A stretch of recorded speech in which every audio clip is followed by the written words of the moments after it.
Good morning. Welcome to church this morning.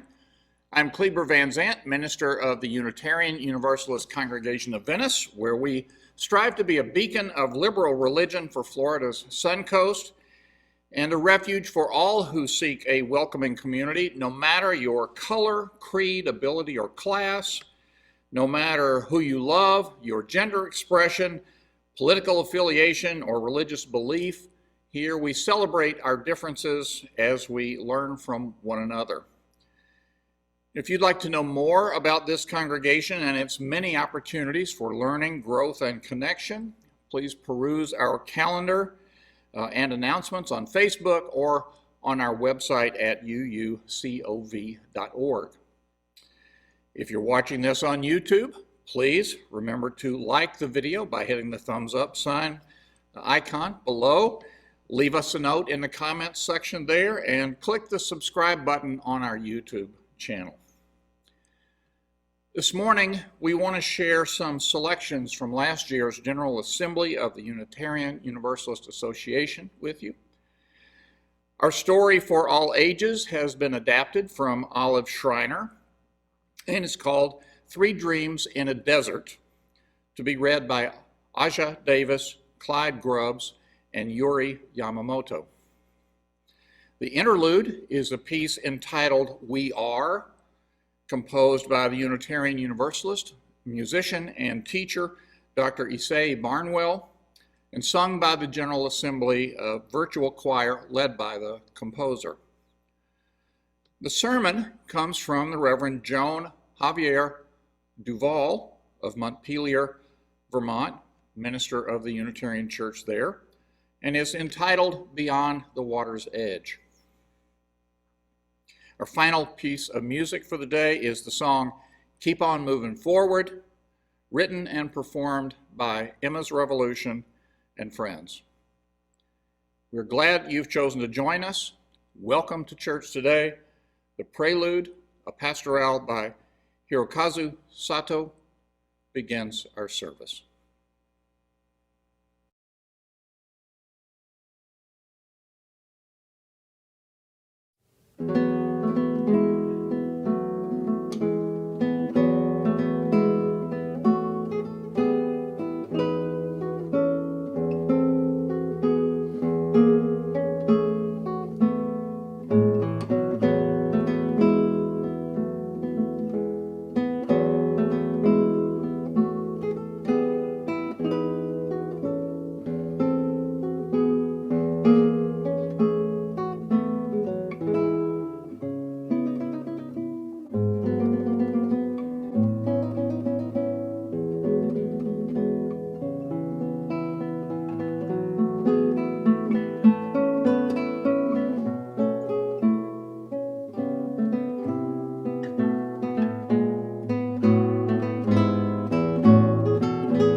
Our call to worship is from Galway Canal.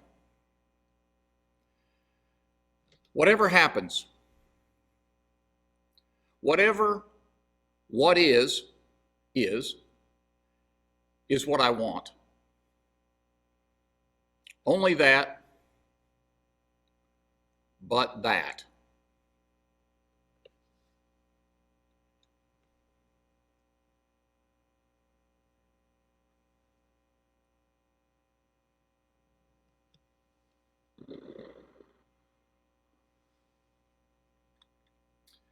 Let us worship together Here's our story for all ages, Three Dreams in a Desert by Olive Schreiner.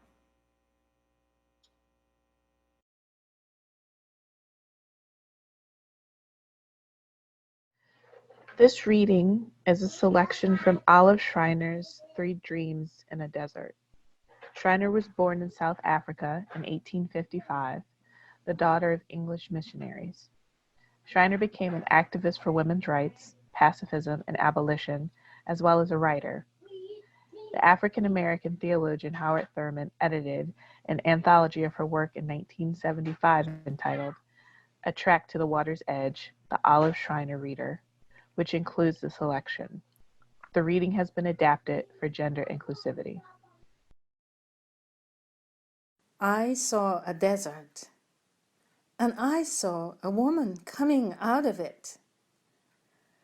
And she came to the bank of a dark river, and the bank was steep and high.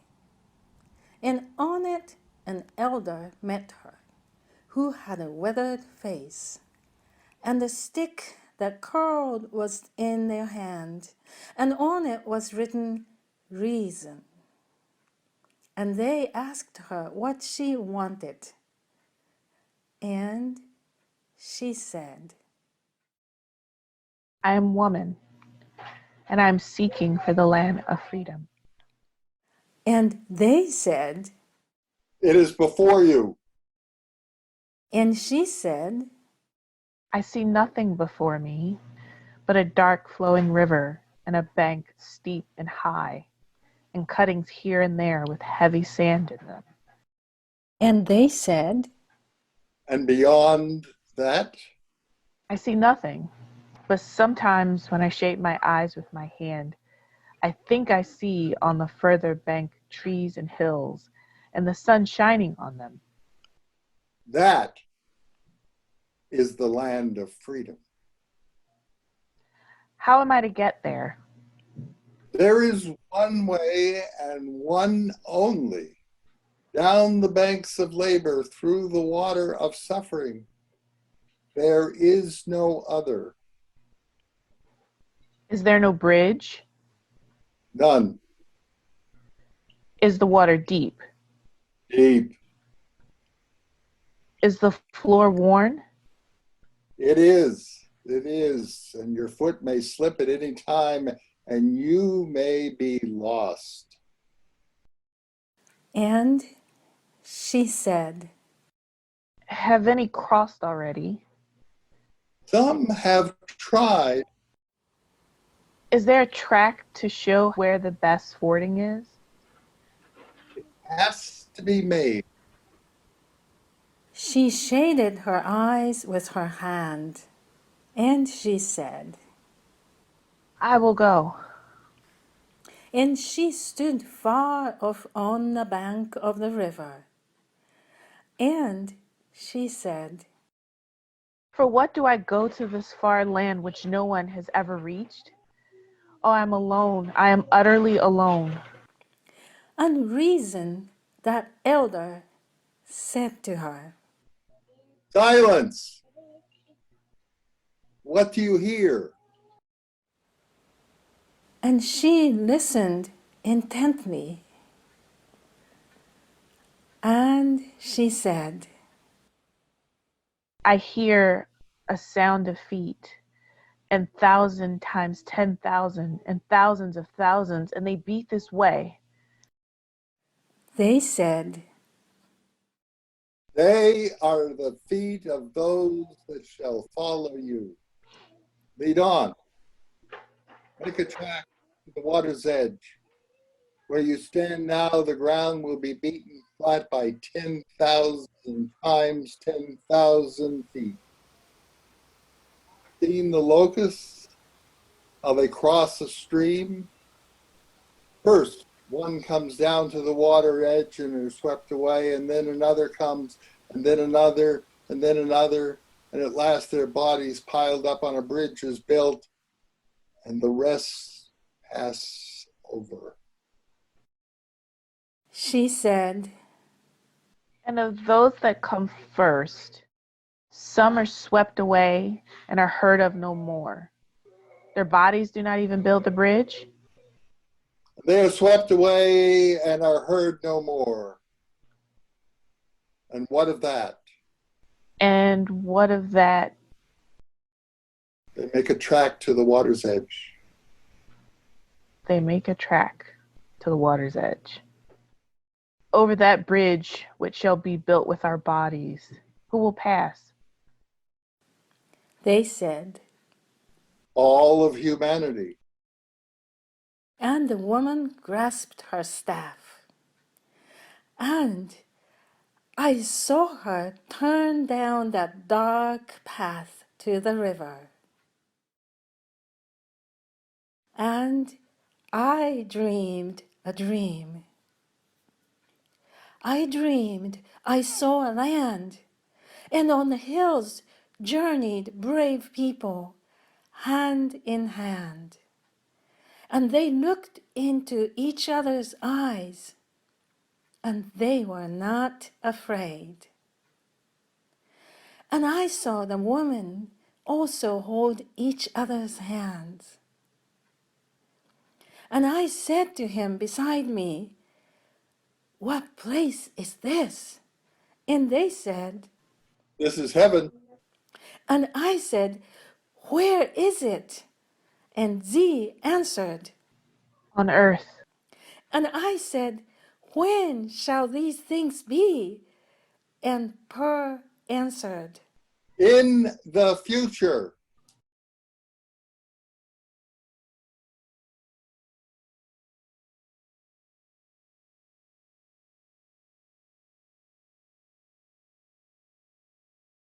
For each child that's born, a morning star rises and sings to the universe who we are. For each child that's born, a morning star rises and sings to the universe who we are. Oh, for each child that's born, a morning star rises and sings to the universe who we are. Oh, for each child that's born, a morning star rises and sings to the universe who we are. We are our grandmother's prayers, and we are our grandfather's dreamings, and we are the breath of our ancestors. We are the Spirit of God. We are mothers of courage, fathers of time, daughters of dust, and the sons of great visions. We're sisters of mercy, brothers of love, lovers of life, and the builders of nations. We're seekers of truth, keepers of faith, makers of peace, and the wisdom of ages. We are our grandmother's prayers. We are our grandfather's dreamings, and we are the breath of our ancestors. We are the Spirit of God. We are mothers of courage, fathers of time, daughters of dust, and the sons of great visions. We're sisters of mercy, brothers of love, lovers of life, and the builders of nations. We're seekers of truth and keepers of faith. We are makers of peace and the wisdom of ages. We are our grandmother's prayers. We are our grandfather's dreamings, and we are the breath of our ancestors. We are the Spirit of God. We are our grandmother's prayers, and we are our grandfather's dreamings. We are the breath of our ancestors. We are the Spirit of God. For each child that's born, a morning star rises and sings to the universe who we are. For each child that's born, a morning star rises sings to the universe who we are. We are one.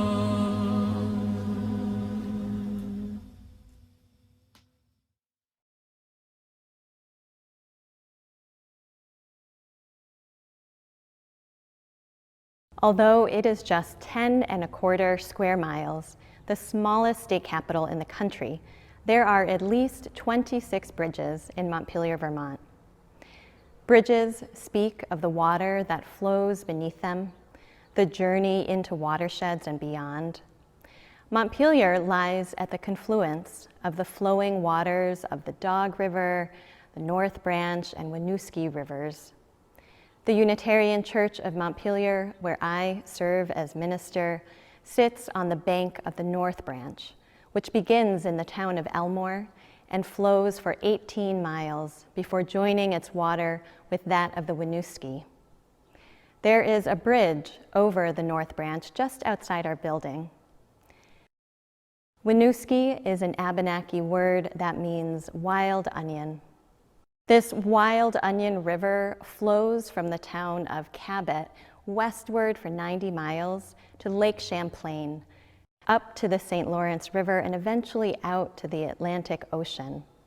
Hundreds of miles from where I stand now flows the North Branch of the Chicago River, 4 blocks from the house that I grew up in on the north side of the city of Chicago. Thousands of miles from there is the bridge my father crossed in a rural village in the Philippines when he was courting my mother. The family lore goes that the bridge was impassable on the day of one of his visits, so my father had to walk carefully along a wooden plank to cross that bridge in pursuit of romance. These waterways and bridges have shaped my past and continue to shape my present. When I was asked to lead this service and General Assembly was still happening in Providence, Rhode Island, I imagined us gathered there in the convention center on the banks of the Seekonk and Providence rivers, at the confluence of the Woonasquatucket and Moshassuck rivers, in a city and state of many waterways and many bridges, just a few miles from the Atlantic Ocean. I imagine some of you would be streaming in live from other places across the country and perhaps world. I imagined how important it would be to acknowledge the ground beneath us and the water whirling and flowing near us. Although we are now gathered virtually, I believe this acknowledgement is still important and still possible. So I invite you to notice where you are in this moment. Lift your eyes from the screen, shift the attention of your ears to the world around you, to the natural world just beyond your living room or dining room or kitchen or wherever you are taking in this service. To imagine a way forward together and to be on this journey together, we must first know where we are. We must know more intimately the waterways and bridges and neighbors with whom we share this present time, this pandemic time that feels like no other that's come before. We must also know where we come from, the land and waters and people who have made us who we are. Much of this General Assembly has been about rooting ourselves, getting connected with where you come from, the ancestors and history that have formed you and have formed us in this shared religious tradition. Our individual and collective ancestry is often fraught. The very origins of the Unitarian branch of our religious tree is gnarly. This year, 2020, marks the 400-year anniversary of the founding of the Plymouth Colony, the 400-year anniversary of the occupation of the Wampanoag land by the Pilgrims of England. Those of us who claim Unitarian Universalism as part of our roots must grapple with this part of our past, which laid a foundation for the construction of this religious tradition. That grappling is part of the journey. Olive Schreiner, whose words Asia, Clyde, and Yuri shared with you, speaks allegorically of the journey towards freedom and liberation. The imagined journey that Schreiner describes probably sounds familiar to you. The traveler wanders alone on a difficult path. The destination is far off, and the journey there is sure to be arduous and full of suffering. The elder who encounters the woman speaks truthfully of what lies ahead for her. How many will be lost and swept away. How the bridge will be built upon the bodies that have been lost. Loss is something I know many of you have grown intimately familiar with over the last few months. Too many bodies have been lost. Bodies lost to the weariness and danger of the inescapable labor others can choose to ignore and make invisible. Bodies lost to renegade neighborhood watchmen and unchecked police officers. Bodies lost to disease ravaging lungs already weakened by microscopic but deadly particulates saturating the air above parts of the city where people of darker skin and fewer economic means reside. Bodies lost because that body doesn't fit the mold of gender normativity, or that body is deemed disabled and worth less than other bodies. Too many bodies have been lost. These lost bodies are friends and family and neighbors and lovers. They are the named and unnamed, the known and the stranger. These lost bodies are the kin with whom we join in solidarity in the movements for liberation. Liberation is costly, said Archbishop Desmond Tutu of South Africa. Liberation is costly. Schreiner writes, and of those that come first, some are swept away and are heard of no more. Their bodies do not even build the bridge, and are swept away and are heard of no more. And what of that? And what of that? They make a track to the water's edge. They make a track to the water's edge. And she said, over that bridge, which shall be built with our bodies, who will pass? They said, all of humanity. Liberation is costly, and it is compelling. We are drawn toward it for survival. We are drawn towards it for flourishing. We are drawn towards it by the bonds that we share with one another. As Unitarian Universalists, our faith compels us towards seeking collective liberation, a liberation that recognizes we are dependent on one another and upon the earth, and that the freedom of any one of us is tied to the freedom of all of us. Many of you have been fighting for liberation for longer than memory allows you to fathom. Your fight for liberation was passed down to you by the ancestors who couldn't even dream of your existence, but whose strength and perseverance you draw upon now. Some of you are new to this struggle for liberation, or at least to the idea that somehow your own liberation is connected to your neighbors. Before this pandemic, before the current administration, Unitarian Universalists were trying to make some tracks, seeking a land of freedom, a land of justice, a land of environmental wholeness, a land free from the destruction wrought by white supremacy. Unitarian Universalists have tried to move forward with the faith and the hope that there will be better days. In these trying times, this may feel less like a statement and more truly like a question. There will be better days. Will the days that come after these be better? There is so much uncertainty in the world right now. Even if we can have some clarity about where we've been, where we are now, The future and where we are headed is like an abstract painting whose forms we can barely make out. In these times that test our readiness, how can we feel ready for what is unknown? I believe we can each learn from times in our own lives when our readiness has been tested. For me, one such time came in March of 2019 when I joined in an interfaith delegation to Honduras, including a handful of Unitarian Universalists. The purpose of the trip was to better understand the root causes of migration from that country to the United States.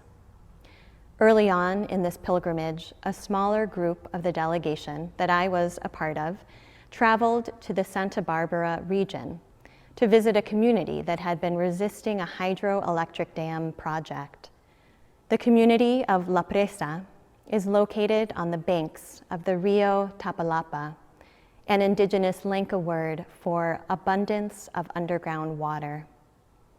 When we arrived in our big yellow school bus, we soon learned that the only way to get to La Presa was by foot across a suspended wooden bridge about 300 feet long. I watched as a few children ran across the bridge to greet us, the bridge swaying side to side under the weight of their small bodies. I crossed the bridge with trepidation, holding on to the chain link fence at its side, sensing the uneasiness behind my knees and the relief to make it across. Like many people in Honduras, the people of La Presa were not only defending the land upon which they had built their homes, but also the sacred water, source of food and beauty, peace and joy.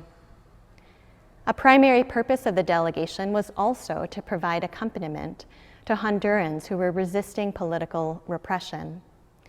We were told that at the request of our local hosts, part of our accompaniment during our time would include a trip to the capital city of Tegucigalpa to offer our presence as a group of mostly United States citizens at a vigil in defense of democracy and political prisoners. The vigil would be staged outside the US Embassy. Recently, the Honduran government had cracked down on protests and rallies, and the streets had remained unoccupied by the people. Students, activists, and everyday people who had been out in mass denouncing the corruption and fascism of the administration of Juan Orlando Hernandez. But in the weeks leading up to that day, people had started to slowly claim the streets once again.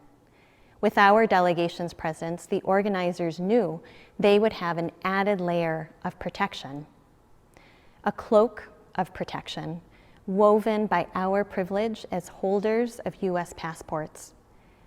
Though I had participated in many protests and rallies, I had not been in a situation where the presence of the military was a certainty, or where the stakes felt quite so high.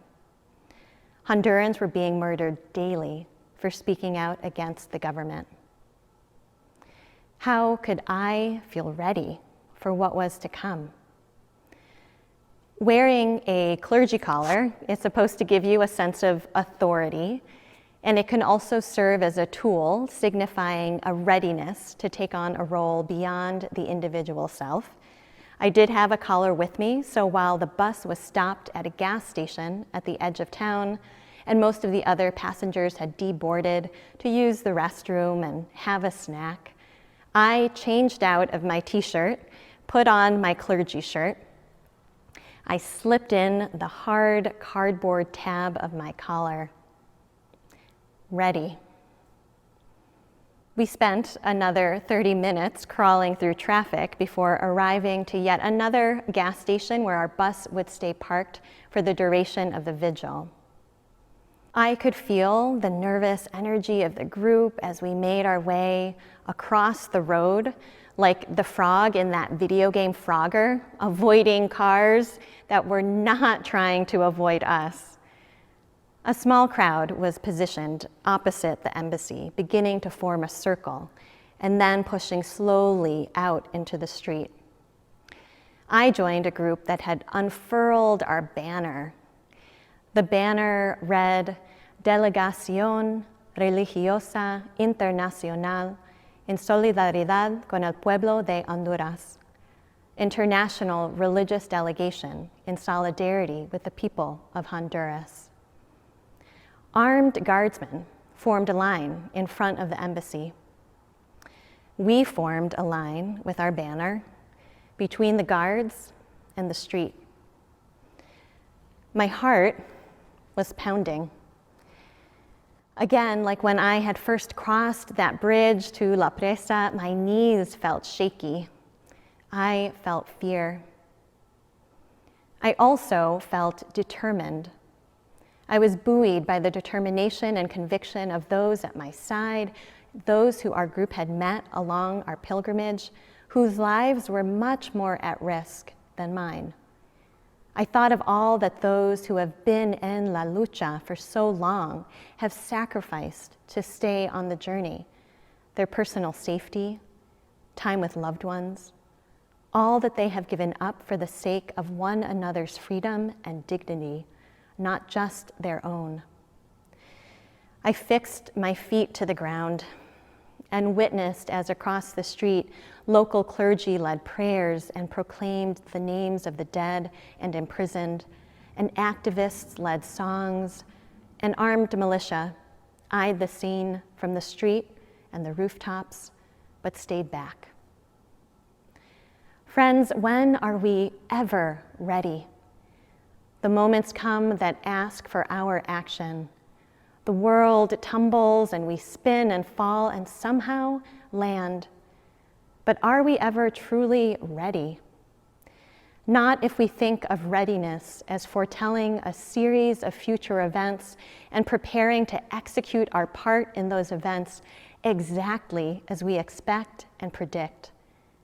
We cannot be ready only for what is certain to happen, because we all know that isn't how life unfolds. How can we instead cultivate a readiness that isn't dependent on certain, guaranteed, predictable outcomes? In our volatile, destabilized world, we cannot take anything for granted. This is one of the reasons dismantling white supremacy culture is so important. If we remain fixated on perfectionism and controlling outcomes and results, hallmarks of this culture, we create more suffering. We push people out who have grown weary of a culture that stifles risk-taking and creativity and ways of being that are raw and messy. Readiness does not mean perfection. It does not mean mistakes won't be made along the way. Readiness instead is open-hearted, willing to take risks, and willing to make sacrifices. Being spiritually ready means being willing to try and to make mistakes and to ask forgiveness. Being ready means looking for who was there first and learning from what has already been done. For some of us, especially those whose voices have historically lived in the center of power, this means being humble and quieting down those voices. For others, being ready means trusting ourselves to take up space and making our voices louder. Being ready also means remembering that we don't do any of this alone just for the sake of our own individual survival. The individualism so strongly ingrained into our secular and our Unitarian Universalist culture has a rugged and reckless streak. When we instead embrace our interdependence, we can see that there is a sacredness in the sacrifices we make as individuals for the collective good and for collective liberation. Even when we are surrounded by uncertainty, we can, with clarity and conviction, be ready to set aside the pursuit of our individual comfort and instead take up the shared work of moving forward towards liberation together. We cannot prepare ourselves for a predictable future. That is the only guarantee at the moment. Yet we can faithfully, truthfully, and lovingly ready ourselves to continue as travelers, as elders, as bridge builders. Olive Schreiner writes, "And I dreamed a dream. I dreamed I saw a land, and on the hills journeyed brave people, hand in hand, and they looked into each other's eyes, and they were not afraid. And I saw the women also hold each other's hands, and I said to him beside me, 'What place is this?'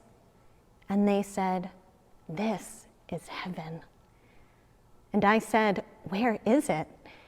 And Z answered, 'On earth.' And I said, 'When shall these things be?' And Per answered, 'In the future.' The heaven that we dream of can be, must be here on earth. And we're not just waiting for it to arrive in some distant future. In this present moment, we are part of creating that heaven on earth, the land of freedom that so many, too many, have lost their lives in the process of seeking out. To cross that bridge to the land of freedom, we each have to dig in deeper to where we are right now. The coronavirus pandemic is forcing us to stay put, to stay local. So how do you build intimacy and relationship with the people and the land right where you are? Can you tune into the heartbeat of the earth and the heartbeat of your human neighbors and hear your own heartbeat right alongside? Can you feel the wave upon wave of grief and sorrow and also determination and take one more breath and then the next? In this corner of the world where I live and serve, folks in my congregation and the broader community have been making tracks to the water's edge. Some cautiously eyeing that bridge, some charging towards it with urgency, creating the world as we know it can be. They have joined in creating and sustaining mutual aid networks. They have set up face mask making operations in their own homes. They make calls to voters all around the country. They have organized car protests in front of ICE offices to free them all. And I know that wherever you are, there are people digging in deep, holding fast to the belief that, in the words of Reverend Teresa Soto, all of us need all of us to make it. The way ahead is not like any of us could have imagined a year ago or 6 months ago, let alone 3 months ago. Our creativity and our will is being tested and stretched. Not all of us are going to do this work the same way. And there are many roles to play in our movements towards collective liberation. We make tracks, sometimes taking different paths, with a longing that burns brightly in our hearts for those better days. However you engage in the necessary and faithful work of making those tracks and crossing over that bridge, let it be real and concrete. Let it be a manifestation of your love. Let it be persistent and insistent. Let it be joyful. Let it be full of song and laughter. Let us keep on moving forward, joined with others, hearts stretched towards one another across distance, in the service of love. Always love.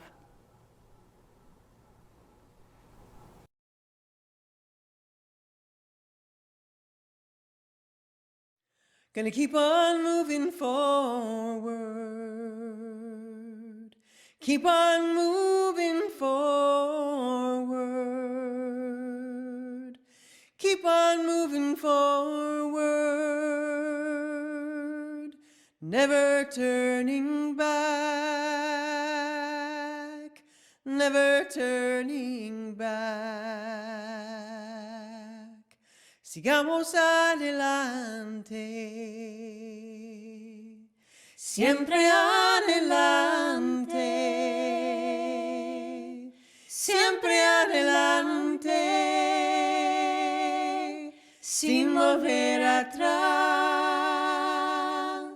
sin volver atrás. Gonna keep on loving boldly, keep on loving boldly, keep on loving boldly, never turning back, never turning back. Amaremos con pasión, siempre con pasión, siempre con pasión, sin volver atrás, sin volver atrás. Gonna reach across our borders, reach across our borders, reach across our borders, never turning back, never turning back. Vivamos sin fronteras, siempre sin fronteras, siempre sin fronteras, sin volver atrás, sin volver atrás. Gonna reunite the family, reunite the family, reunite the family, never turning back, never turning back. Familias reunidas, siempre reunidas, siempre reunidas, sin volver atrás, sin volver atrás. Gonna keep on moving forward, keep on moving forward, keep on moving forward, never turning back, never turning back, never turning back, never turning back, never turning back, never turning back. Peace. We love you. This hour of worship was but one stop on the journey. As you continue on your way, may you bring with you the wisdom of the ancestors and elders. May you bring with you the clarity of your vision and the conviction of your heart. May you stop and ask for what you need along the way. May you listen closely and deeply to your companions. And may you know yourself accompanied by beloved kin, by faithful partners in spirit, and by a big and bold love that holds us all.